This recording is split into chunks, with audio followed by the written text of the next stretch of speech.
వినయ విధేతలు ఉన్నాయి ఆయన దగ్గర. అది చంద్రబోస్ గారు, ఇప్పుడు మీ 30 ఏళ్ళ ప్రయాణంలో అనేక పాటలు తెలుగు వెస్ట్రన్ మ్యూజిక్ మీద కూడా పాటలు రాసిన మీరు ఏ పాట రాయడానికి బాగా ఇబ్బంది పడ్డారు? కష్టపడిందా ఎక్కువ? ఇబ్బందా? ఏ పాట బాగా కష్టం అనిపించింది రాయడానికి? అంటే ఎక్కువ సమయం తీసుకున్న పాట మాత్రం కష్టం, బాగా శ్రమించింది మాత్రం విపరీతంగా, అసలు కొలిక్కి రాకుండా ఎటు తేలకుండా ఉన్న పాట మాత్రం పుష్ప సినిమాలో దాక్కో దాక్కో మేక చాలా కష్టపెట్టింది ఆ పాట. ఎందుకో 29 రోజులు పట్టింది ఆ పాట పూర్తి చేయడానికి. రోజు రోజు రోజు రోజు రాస్తూనే ఉంటే చివరికి వచ్చేసరికి 28వ రోజు ఆ సమస్య చిక్కుముడి విడిపోయింది.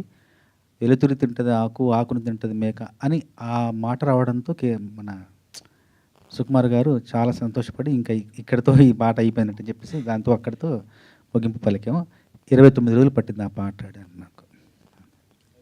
చంద్రబోస్ గారు, అయితే ఫిల్మ్ ఇండస్ట్రీలో ఇప్పుడు తెలుగుకు సంబంధించి తెలంగాణ యాసలో వచ్చిన, ఆంధ్ర యాసలో వచ్చిన లాంగ్వేజ్ ఈజ్ లాంగ్వేజ్.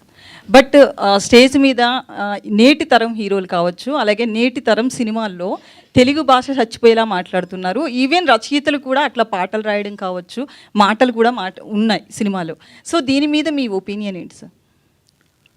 భాషను అందరూ గౌరవించాలండి. ఎందుకంటే మనం భాషా ప్రాతిపదికంగానే సినిమాలు తీస్తున్నాం కాబట్టి భాషను గౌరవించాలి, భాషను ప్రేమించాలి, భాషను రక్షించాలి, భాషను పరిరక్షించాలి.